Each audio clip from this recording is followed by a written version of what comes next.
Hello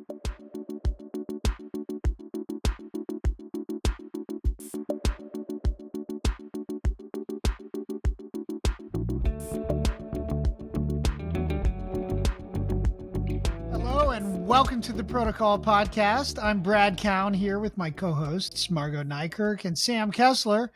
Excited to dive into today's show with the latest news and developments in technology behind crypto and blockchains. First, please do not forget to subscribe to our weekly newsletter, The Protocol, on CoinDesk.com. Let's dive right into it. Our first story, we're talking about Ethereum developers create DN404 tokens after ERC404s send network fees surging. Okay, that is just a lot of stuff that probably a lot of people have zero idea what any of that is. Even like regular, crypto people don't even, all this stuff was just invented 2 weeks ago. But anyway, Sam, what do you think? Why don't you tell us about this story? Yeah, like you said, this is new. So ERC 404 is this new token standard developed by this protocol, NFT protocol Pandora. Essentially what it is it's just like a fungible NFT, which sounds kind of like a sort of misnomer or an oxymoron rather. What is a fungible, non-fungible token? What they do is they combine fungible tokens, just like a regular cryptocurrency, with a non-fungible token so that you can, for example, trade fractions of NFTs, have the NFT burned in your wallet, and then to the person who you've traded the fraction to, if they get enough of this fraction, they can mint a new version of the NFT in their wallet. That's kind of like a vague way of explaining it, but that's at a high level what this concept is. And there's like all this controversy around it that our great colleague Dan Kuhn wrote about. So we can get into all that. Margaux, you follow the Ethereum world, so maybe you've got some sense of, what the response has been up until now. Yeah, what you were sort of getting at was that this is not, ERC 404 is not an official standard. That it's sort of been like created and marketed with that framing. ERC stands for Ethereum Request for Comment. Usually when you get these standards, you go through like a process and it gets approved by the community and by the devs. And this is not the case for ERC 404. It's just called ERC 404. It's not an actual legitimate standard. And so it's been interesting sort of to see the fallout in the wider like Ethereum ecosystem as this protocol has sort of surged, to the front lines of the news, I guess. But at the same time, I've like noticed from the devs, like they haven't said that much about it. But I don't know. What do you guys have any takes on this whole controversy around ERC 404? I mean, in general, the idea seems smart and useful of a way of fractionalizing these NFTs. I mean, some of them are, they can be quite expensive, right? I mean, and an NFT can be anything, right? I mean, an NFT could be a Super Bowl ticket, and then you have a Super Bowl ticket that's whatever, like, 120 grand. Fractionalize that, where you're only going to toss in $1,000, but you're basically going to speculate on the, cost of a Super Bowl ticket. But I don't know, like that's, or a piece of fine art where you have, like 5% of it. But it seems like there's lots of different ways people have tried to do this. This is just kind of the latest. Is that the way you all think about it? Maybe one thing that I didn't do a good job of is kind of like explaining how this works and why it's, cool. I mean, essentially, just very simply, again, what happens is rather than just being able to own one NFT, which is, the way things work now, and it has problems, namely, most notably with liquidity. Like if I want to buy an NFT, only one person has it. Where am I going to get that NFT? I can buy NFTs that are in a collection and so on, but it just price discovery, all these things are hard. What this does is it says, hey, an NFT can be broken down. So if you own a whole NFT, say it's like 100 tokens, if you own all 100 of them, you have that NFT.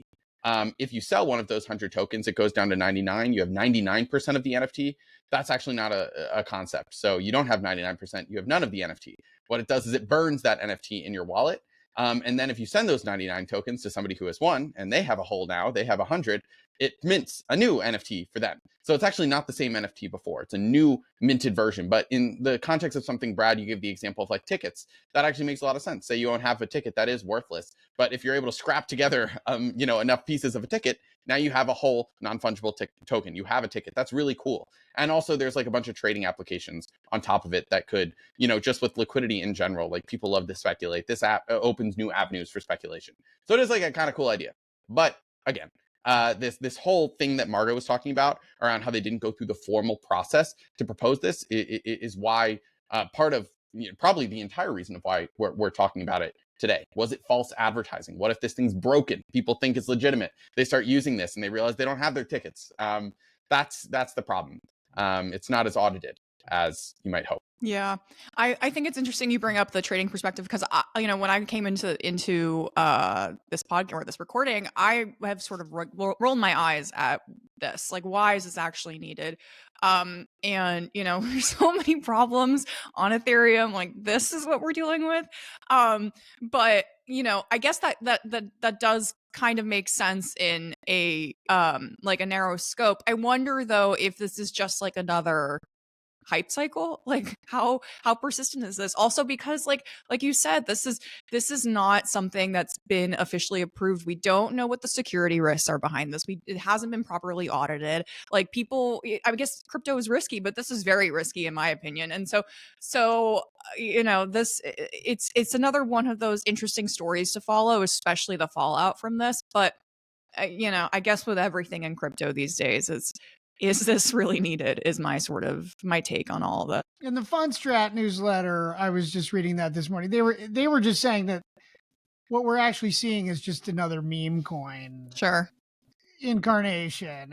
But I mean, I think it is important to point out here, Sam, I don't remember if you pointed this out, but that it is causing some congestion, right? Mm-hmm. Like the frenzy is real enough that it's being seen. You can witness it in like a rise in the gas fees, right? Yeah, that's the other piece of this story that I did neglect to mention, which is that gas fees on Ethereum are rising to record levels, at least as far as recent history is concerned, all on or largely on account of this new trend. Is it a meme? Is it all hype? Probably everything has been meme and hype up until now, basically in crypto and on Ethereum DeFi. But broadly, there has been this DeFi resurgence that we've seen on Ethereum, which I think we'll get into later as we talk about airdrops. But this also might be kind of a part of that. The appetite is there again for these sort of like speculative things, which for DeFi broadly, if not this token standard, it might be viewed as something of a positive. But I think you're right, Margaux. Like, what is the use case for this, this particular technological innovation? I don't know if it has legs or it's just a step towards something else, right? But all right, well, let's move on to our next topic. Okay. Satoshi era Bitcoin function Opcat dusted off as development fervor grows. So, this is just more on the ongoing theme of building on Bitcoin, right? I mean, people are suddenly excited about the possibility of, some of the stuff on Bitcoin that we've seen on Ethereum and some of the other, alt ones and layer twos and some of the other ecosystems. And this is actually, I mean, Jamie Crawley wrote this story and he did a really good job of kind of figuring it out. But there's some history here, which is this Opcat function was actually included, I think, on the Bitcoin Core software, or I don't think it was called Bitcoin Core software at that point. It was just the Bitcoin software. Very early days, the network launched, the Bitcoin blockchain launched in 2009. And then 2010, Satoshi took it out because there were certain risks. But now some developers are saying, let's bring it back because technology has apparently reduced some of those risks. And this will enable the next wave of building on Bitcoin. I don't know. What do y'all think about this? Yeah, I think it's great that, that I feel like we've been coming now almost weekly or maybe bi-weekly been talking about building on Bitcoin. And so it's great to sort of hear that there's this resurgence, with modifying and updating the network. Yeah, so this is interesting. I mean, I wonder though if you can kind of like help me understand having, knowing very little, which is a theme about Bitcoin development. I wonder if you can, explain what this Opcat thing actually is. Like, what does this enable for the network, for developers? Well, I probably shouldn't go into too much technical depth because I will quickly screw it up. But what I will say is the cat refers to the word concatenate. Mhm. And so basically they're putting two elements together. And the idea was that would quickly, get too much. And it would not only result in exponential memory requirements, but it would also expose the network to some sort of security risks.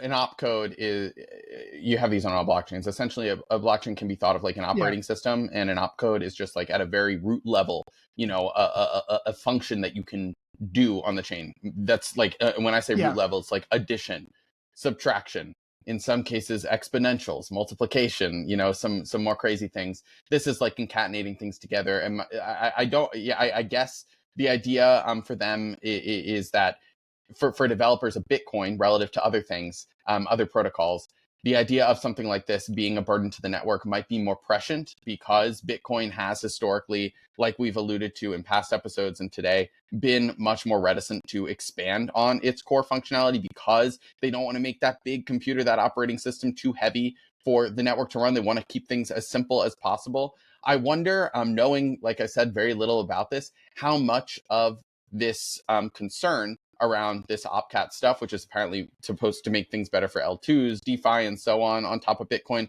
I wonder how much of that concern is born out of like a real genuine sense of anxiety around the chain getting bogged down, and how much of it is just kind of a more, I guess fight or flight sort of a thing that you get with Bitcoin developers, where they're just constitutionally incapable of, adjusting the core programming, the core rules of the chain. Do you have any sense of that? I don't know if we would from talking to developers.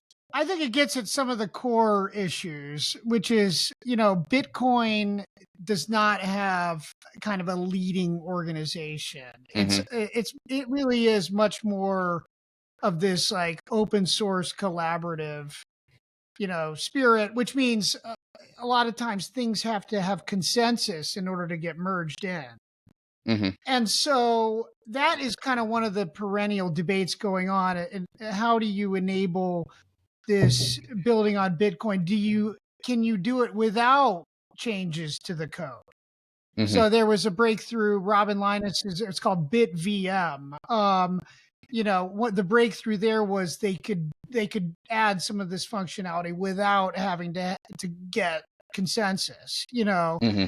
And then separately, I was just reading this proposal yesterday from, in fact, one of the authors is from Botanix Labs, which happens to be building like an EVM compatible layer 2 on Bitcoin. It's like a little proof of stake network that sits on Bitcoin. Anyway, one of the developers works for that company. But they were in their, proposal, they talk about how some things work without those changes to the code. You can build a layer 2, but it's a lot easier if you can get this change, I guess, because it just gives you a little more flexibility. I don't know. Does that answer your question, Sam? Yeah, it does just become a question. It almost feels like talking about government or something when you talk about Bitcoin, Ethereum to a lesser extent, to an almost non-existent extent on other chains.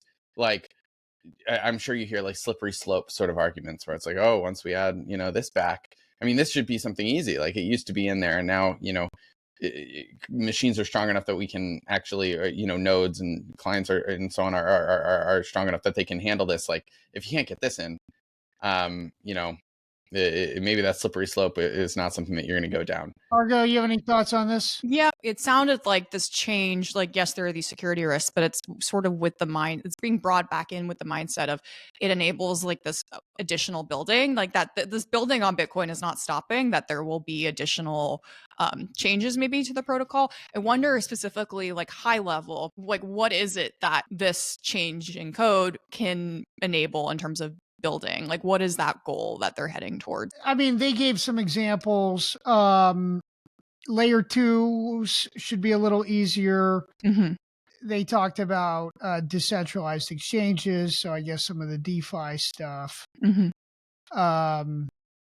There were a couple other examples in Jamie's story. No, I mean that's great. It sounds like it's, like we've talked about, like mimicking Ethereum a little bit, but we love to see it. The Ethereum Foundation, they take a long time to get these things through, but more or less, like if they say they want it, it seems like it probably gets onto the roadmap. Whereas I kind of disagree with really? the Ethereum Foundation is like it's definitely a central key component of the Ethereum ecosystem.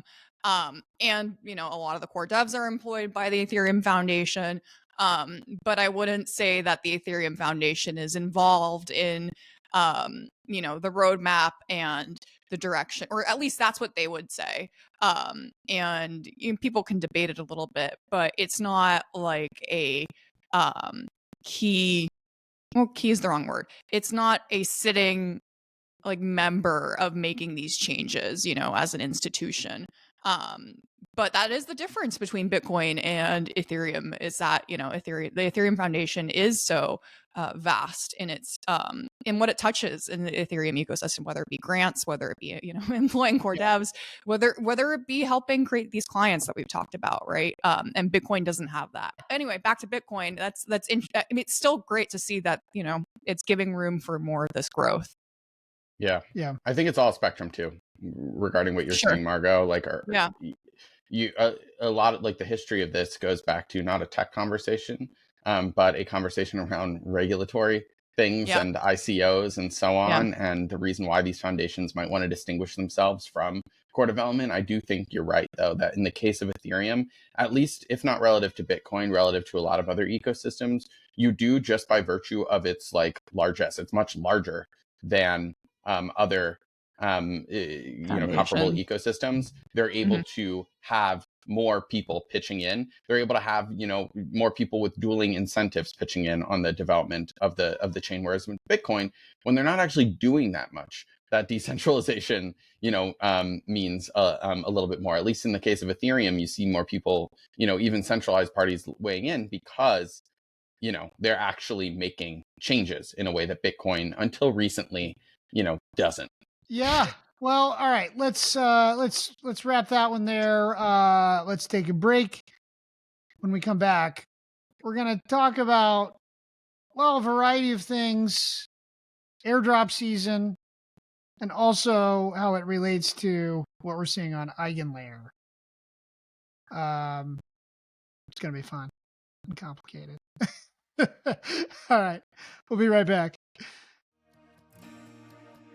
Calling all developers. Score a Consensus 2024 Developer Pass for just $109, but act fast. Only a limited number of these passes are available. You may have heard that Consensus ain't for devs, but here's why you're wrong. Consensus is the only place you can fully immerse yourself in a multi-chain environment and learn directly from 20-plus chains, including Arbitrum, Chainlink, Solana, and more. Enjoy 3 days of intensive learning with technical talks, 40-plus expert speakers, and 20-plus in-depth workshops, including dedicated half-days for Ethereum and Bitcoin, and 3 full days of programming on our Protocol Village stage. Consensus 2024 is happening May 29th through 31st in Austin, Texas. Don't miss your chance to network at curated developer meetups, find new career opportunities, and explore hundreds of side events and hacker houses around town. Grab your $109 developer pass today, but remember, this exclusive offer is limited. Visit consensus.coindesk.com now to secure your developer pass before they're gone. Explore the epicenter of blockchain innovation at Consensus 2024. Welcome back. We have our next topic. Actually, I sort of teased it right before the break. So, Margaux, why don't you just kind of tell us what's the big idea that we're going to be talking about? Yeah, airdrop season, free money, basically. But um, you know, Starknet is among the ones that are leading the airdrop season. With its big announcement that their much anticipated Stark token is going to become eligible to a variety of users in the Starknet ecosystem, the Ethereum ecosystem, and in the non-Web3 ecosystem. Like, I guess, I don't know if there's an ecosystem for that, but basically non-Web3 users are also going to be eligible. So, they announced, I guess we're recording on a Wednesday, they announced today that, they're making 1.3 million wallets available for this token, and it'll be airdropped on the 20th, and users have until June 20th to claim it. So exciting stuff for the much anticipated Stark token. Margaux, let me ask you, Starknet. Mm-hmm. What is Starknet, and why did Starknet's been operating, right? But why do they need a token now? Yeah, so Starknet's a layer 2 built on Ethereum. There's ZK, you use, ZK rollup, they use zero knowledge. But they have their own programming language called Cairo, so it's not necessarily ZK EVM. And so that, because of that sort of barrier, there's been a little bit more of a distance between Starknet and other ZK rollups that are ZK EVM, like Polygon, like Scroll is new, but Matter Labs, I'm thinking of ZK Sync. And so there hasn't been a token. There hasn't been a token yet on Starknet. It has its own ecosystem. There's a whole bunch of dApps and exchanges and just like a gaming, I think, is also pretty big on Starknet. And so now there's the Stark token that the announcement came from the Starknet Foundation, and the primary developer firm behind Starknet is a company called Starkware. And so they've come out with this token that they say that is primarily going to be used for governance purposes and to participate in this Starknet ecosystem. But I thought it's really interesting because I do speak a lot to the Starknet folks, and they're very much Ethereum aligned, is what they call it, meaning they are pursuing their interests in for the sake of Ethereum's interests. And so they've made this Starknet airdrop pretty big to allow people like solo stakers, including people who stake with Lido and other liquid staking providers, as well as developer or core developers from Ethereum, people who've been crucial to implementing some of the biggest code changes to make Ethereum what it is today, as well as also these non-Web3 developers who develop in the sake of for the sake of open source. I think it's really interesting because this airdrop is sort of getting at not necessarily always what everyone is excited about free money, but also that it sort of has this like vision and this mission and sort of to like give back to the core of their ecosystem, which is Ethereum. It'll be interesting to see who claims their tokens and whether Ethereum developers. I mean, I think the reaction on Twitter so far, X I should say, has been positive. I've seen a lot of core ETH people excited to see that they're being rewarded for their hard work in some sense. But yeah, that's sort of what the takeaway from this specific airdrop has been. Yeah, maybe to place this into a broader context too, it's interesting to see like Ethereum DeFi having a big, I say DeFi because we're talking about tokens. I don't know, Starkware has DeFi on it, but it's a layer 2. But anyway, Ethereum DeFi is kind of having this big airdrop moment. It follows like, a similar moment on the Solana blockchain that we talked about a while ago, where a bunch of these protocols that people have used, haven't used, some haven't even heard of, are rewarding people a ton of money. Essentially what it equates to through these airdrops. But, I'm always a little bit maybe to step back and, give the more cynical take on airdrop season, what it's all about. I mean, there's a bunch of reasons why projects, and I'm not talking about Starkware specifically, there's a lot of projects that are launching tokens, and a lot of different projects have different motivations and tokenomics and so on and so forth. But broadly, an airdrop giving this quote unquote free money to people, what often happens is you have these teams that have spent a bunch of time and resources building something. Now what they're doing is they're creating a marketplace for their token, ostensibly as a way to reward people. Also, though, to create a new market for this token and to lure in new users, but also as a way to reward, rightly, their own contributions.